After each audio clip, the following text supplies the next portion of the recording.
Backyard Farmer. I'm your host, Kim Todd. On Digging Deeper, we have in-depth discussions with extension and industry experts about those important landscape topics. Tonight, we are going to be talking about drift with Dr. Rock Gassois, who of course does weeds and turf and soil and all sorts of good things.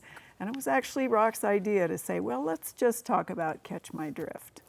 Yeah, and we're going to start with other things. I mean, you know, non-target pesticide application is a serious problem anywhere, but especially in the landscape because we have material that is very prone to damage, especially with common lawn herbicides. So we will talk about that a little bit, but I just want to talk about the number of ways that a person can avoid non-target injury. And let's start with, you know, what did you have in your tank when you started, right? You know, what was in that tank? You had glyphosate in it, and then you went to a fruit spray and you sprayed your fruit trees. Did you get all of the glyphosate out of there? So there is procedures, the 3 triple rinse procedure where you rinse it out 3 times and agitate it a little bit, make sure you get that out of it. But if you see any foaming when you first start before you put anything in, then you certainly probably have some residue and need to be concerned about that. So that's one thing. So we would call that direct application. And I actually have a image I'd like to show of about a direct application that caused some footprinting on a golf green. So, you know, I recall actually having that happen once.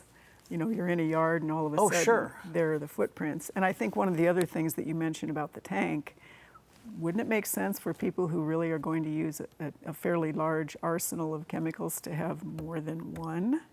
I have a insecticide tank, I have a fungicide tank, and I have a herbicide tank.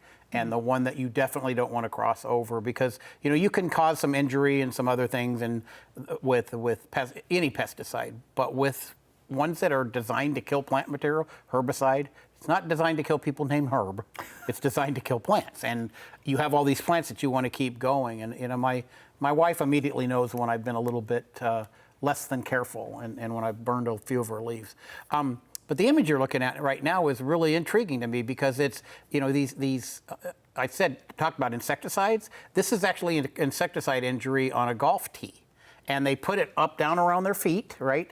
You know, to keep the critters off, you know, to keep off or whatever. And that physically has a toxin in it designed to not only deter the insects, but also a toxic chemical that is injurious to grasses and actually injurious to any plant material for that matter. We see this often when people are getting overly ambitious with off-type sprays, and not specifically that brand, but off-type sprays. But the person is standing there, and then they do this, and then they walk away, and they don't see anything. And then, especially in the heat of the summer, a couple days later, they see this. This would be a direct application, and you want to avoid that. So keep your tanks clean, or use specific tanks as you suggested, and definitely don't grab the insecticide spray and throw it out there on the golf course or in your lawn. You're spraying down the kids, getting them ready for something. And I have heard about some of our spray-on sunscreens doing the same thing and causing some injuries. See, I don't think people would ever, I wouldn't not think about an insecticide damaging the plant.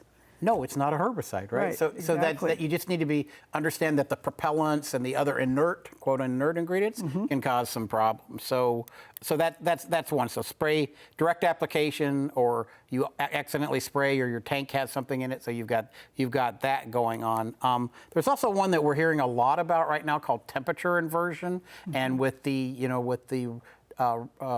dicamba ready plant material that's out there and making great gains in terms of the use by row crop people, we know that dicamba is very prone to inversion. And inversion is really kind of freakishly odd because normally as you go away from the Earth's surface, it gets cooler. Right. But sometimes we get a warm layer, especially if it's foggy or you've got some low cloud cover. That layer can sometimes be warmer, and that causes an inversion where material can actually move off the site, move over, and then when the inversion causing temperature changes, just drop right down. And I've seen some unique pictures where it was like nobody sprayed within a half mile, and that happens. We don't see that in the home and garden much, but it does occur, and that's the other way you could do it. But then finally, do you want to get my drift? Drift is probably the number one culprit in the lawn and garden. And there are a number of things you can do to make sure that you don't have some of these things associated with drift. Number one is don't spray when it's windy. Hello? It's really simple. Don't spray when it's windy. Now, do you have to get a really in-depth digital, I think it's called an anemometer, but, a wind gauge? And, they have some really nice ones out there, and you can get them in your farm appliance stores or whatever.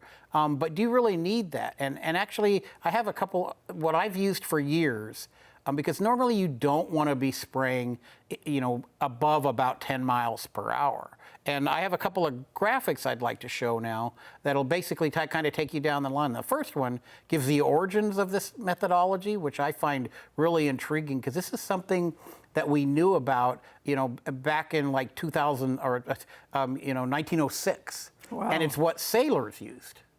It was used for gale-forced winds and, Sure. and that sort of thing. And here's a graphic from that original publication, which I find really intriguing. But this scale has been used by a number of people. But if we see in this next graphic, what you'll see is that we can use things like tree limbs and leaves and other things. And you see that, I've got two colors here, and the red is you don't want to be above about 7 to 10 miles an hour, only to be 100% sure that you're not going to see drift. And that's not really very windy. No, not a little at bit all. of rustling in the leaves, but when the twigs, larger twigs start to sway and stuff, if you're out there spraying, you're welcoming the invitation for off-target placement of whatever you're spraying. And even with some of our organic chemicals, which are, some of them are non-selective, they can move off-site and cause injury to the plants you want. So I really like this scale, simply because, and you look and see it. If leaves are rustling and twigs are starting to blow, you're coming close to that magical 10 miles per hour. And actually the label, and we're going to mention this a couple of times, the label is your resource for the majority of this, because the label will say do not spray in temperatures above, and that's another way drift can be accelerated, is under high temperatures, because many of these chemicals do have volatiles in them and they can move, or certain formulations, that are ester formulations can move when it's hot along with the wind. So there's a lot of information on the label, and that's always your go-to source for credible information, because they've done a lot of work to make sure that they don't have off-target placement. It's not that these are these evil empires that don't care what happens. They do. They don't want bad information about their thing. But drift does occur. And when drift does occur, the question is it drift? And I have a sample here that when you look for drift, especially with broadleaf plant material like tomatoes and peppers and our deciduous trees, you usually look for cupping of the leaf, which is evidence of some what we call epinacity, or differential growing, and so it causes the leaf to cup. Sometimes it can cup down, sometimes it can cup up, sometimes it can just be all wavy and kind of funky looking, right? Well, when that happens, that could be an indication of drift. But one of the more common things that happens is that we see aphid injury, and this is an oak on campus, and when we look at this oak, we see some very characteristic twirling of the leaves and cupping of the leaves down on the lower portion, and then even up a little bit higher, and then some leaves up here that look less effective, which is also an interesting way to identify a pesticide drift or a off-target placement of a chemical. This is not drift. This is aphids. And aphids make leaves cup, and so what do you look for? Well, if you could feel this at home, this feels very sticky. And the honeydew and everything that's produced by the aphids can be down here. If you see a lot of ants in the cup, even if you don't see aphids, that's usually an indication that they're in there doing what they do. Or if you see a branch like this, and then down below or on lower leaves, because aphids don't go throughout a tree or a shrub, and it's sticky down below, that's probably going to be aphids, and you certainly don't want to say, well, I'm going to sue my neighbor because the aphids came in, right? So you got to be very careful about misidentifying. When we had our recent hot days, especially on that new growth, right, a lot of plant material showed cupping. Right. That was just a drought response. And with almost minor exceptions, because like I said, drift does occur. But nonetheless, there's no reason to immediately assume that something has happened, that the farmer down the road or the lawn care operator or you or your spouse, in my case it would be the spouse, has done something really stupid. It may not be. So let's make sure that you don't immediately reach for the, oh, it's pesticide spray, it's horrible. But there are very characteristic things, and I'm going to show a couple of them here. You look, this is the unaffected branch. Maybe I should grab the affected Let me branch. interrupt for 1 second. Sure. And tell our audience to make sure that you tell us whether you like this kind of comments, discussion. Is this the kind of subject matter that you really want to hear about? Of course you like Rock. We all like what he has to say because he's so good at it. But make sure you give us that good feedback so we're going in the right direction. And now you may continue. Thank you.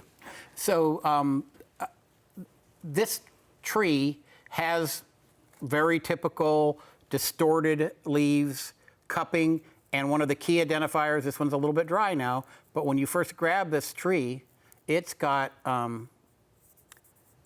it feels leathery, rather than succulent like a tree leaf really feels. Like you can't tear it. You can't tear it, exactly right. And I have better samples here. So that's actually herbicide injury, but it looked it looked very similar to the aphid, didn't it? We've got a maple leaf here, and here's a healthy maple leaf. Look, there's no distortion, there's nothing going on. It looks pretty happy.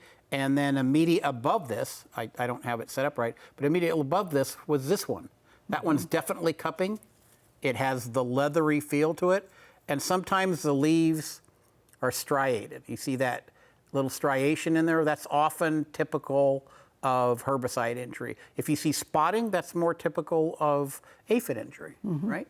And the cupping that you see when it's drought-stricken usually goes away if water comes back, or sometimes you see it in late afternoon, and the next day it goes away. That's generally an indication of a drought response rather than a herbicide injury one. But this is what that maple looks like. Here's another one that isn't quite as, it's less cupped, but still nonetheless, this one has all the characteristics that we would say, the leathery feel, the cupping, the turning up in this case. So my guess would be this was probably 2,4-D injury or something like 2,4-D, maybe phylloxipure or something.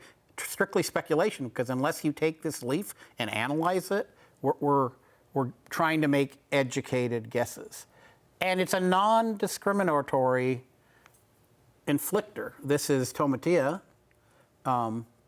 and you can see on this one a fair amount of stuff going on, right? It's distorted, it's got a little bit of a discoloration, there's some necrosis showing up. But the question is this plant gonna be okay? Right, that's always the question that we get and asked. can you eat the fruit? Right. Right, and so I think some of this has flowers on it. I thought I had some with flowers on it. Oh yeah, there are flowers on this one. So the opportunity for this leaf to move that material to the fruit is going to be lower when it's not flowering, obviously, and higher when the fruit is in its early stages. So my guesstimate would be that this plant, if the fruit forms, is going to be fine to eat. Now, I know that people say, well, there's a re-entry level. Anytime a pesticide is sprayed, it doesn't matter whether it's insecticide, herbicide, or fungicide, there's a re-entry period, right? So you have this re-entry period so that it's for safety and it's very cautious, right? But when they do that, they're talking about a direct, those rules and regulations say that's a direct application intentionally applied at optimal use rates. Drift is normally 10 to 20% of the rate, unless it's right next to it. Right. But if you're talking about airborne particles and, of course, they get distributed in the wind and, so the rate is just not that high. Right. So there you go. So you're not looking at a high enough rate. And if you're really that concerned about it, you think it's gotten like a mega dose or a typical dose, and you don't know the reentry because you don't know what's been applied. How would you know what was applied, right? Exactly. Then just, if you want to be cautious and on the safe side, don't eat the produce. Well, and we don't recommend eating it if you think the target and the injury happened when the fruit was already set. Beans, tomatoes, whatever. Don't eat those. Squash, whatever. Right. Exactly right. Right. And then the last sample I want to do, and then I'm talking about some ways to alleviate or drift. So our woody species, the joke is redbud. If you spray 2,4-D, wait a week, stand by a redbud tree, and pass gas, then you're going to wrinkle the leaves. And that's pretty much true. This is our indicator. Everyone talks about tomatoes being so intolerant. Redbuds cup all the time. And this has classical injury, and I'll show that with I'll pull this leaf off. But if you look here, look at that. It's cupped. Shoestrings. Shoestring. Yeah. It's striated, crinkled on the edges, and even on this branch, you'll see some that's starting to desiccate and dry off. But you know what the good news is here? These were the leaves that were affected. This was probably an earlier lawn application of some broadleaf herbicide. But then these new leaves emerging, do they look affected to you? Not a bit. They're in great shape. And as sensitive as redbud is, it's actually, I'm not suggesting you spray it with 2,4-D, obviously, but it can take a fairly good dose of 2,4-D and not die. The maple, same thing. Trees are extremely resilient. They can withstand wind and sun and heat and scald and all the things that they do. They're also relatively resilient. You want to avoid this for clear reasons, right? You don't want this kind of injury and stuff going on. But rest assured, for the most part, and you're not going to eat the redbud, you're not going to eat the maple leaves, right? So we're less concerned about non-target application or drift onto material that we're not going to eat in the ornamentals. Some other species, I've seen Rudbeckia right next to hosta, and the hosta has nothing wrong with it, and the Rudbeckia is toast. It's just lost, right? And it doesn't recover. So once again, this is about care in the environment, making sure you don't do things incorrectly, and hoping that you're not near or close to an inadvertent application of a pesticide. So how do we keep drift out? Well, we said don't spray when it's windy, and that was a little bit tongue-in-cheek, obviously. But there are other things you can do. If you use a backpack, a pump sprayer, like the traditional Hudson, not anything against the brand name, but it's a 3-gallon container or a gallon container, and you physically pump them up, the tendency is for consumers to pump it up, just pound on it, right? And get it really, really high. So the pressure is, and then they don't have to pump it again as frequently. The higher the pressure, the greater the potential for drift. So my sprayers have a little pressure gauge on them, and I take them to the pressure that I know will create a droplet. Fine droplets are created at higher pressure. Larger droplets are created at lower pressure, but you certainly don't want it dripping out the end of the wand, right? So you find the pressure that you want, and you can buy pressure gauges online or at most of the garden stores that go right on the tank, so you know how much is in them. Trigger sprayers always deliver it at about the same rate. Now let's talk about the nozzle, right? All of them have nozzles, and you can open it wide open and squirt this thing that will squirt across the room. We could have fun with that, with water, right? We could. We could. But when you think about it, if you atomize it and you take it to that really spray one, and you're standing up fully erect, it just goes, and how much of it actually hits the leaf? Take a look at that sometime. So you make a coarser spray and it hits the leaf, or you get closer to the plant material when you spray. It's pretty simple. Or you wipe it on with a paintbrush. There's a number of things you can do to minimize drift. But even if you're going to use those sprayers, don't overpump. The backpack sprayers that have the single handle, they actually regulate relatively well, because you can't really overly pump them, right? You just keep on pumping while you spray. It's the ones that you go like this on the. It's the one on the tops that works out. And then finally, drift is real. We know that. We see it's not as catastrophic as many people think, especially with our non-edibles. It can cause some injury, but we see it almost every year on campus on redbuds, and not because of a lack of care by the people managing the landscape, but simply because, once again, redbuds are so susceptible. We see it in home gardens right next to lawns where they've got a garden kind of thing, and it's right next to lawns. We see it there. Just be careful, read the label, pay attention to the wind, and I think you'll be fine. And Rock is absolutely right about all of those, because if you do that, you are not going to send us quite so many questions on Backyard Farmer about what's wrong with my tree, and we have to come back and say, oh, well, it's this or that. So, well, unfortunately, that is all the time we do have for Digging Deeper with Backyard Farmer. We want to say thanks to Rock, of course, for coming in and talking to us today. And next time, we'll be back with another in-depth discussion. Do be sure to watch Backyard Farmer live every Thursday at 7 p.m. Central on Nebraska Public Media. Thanks for Digging Deeper with Backyard Farmer.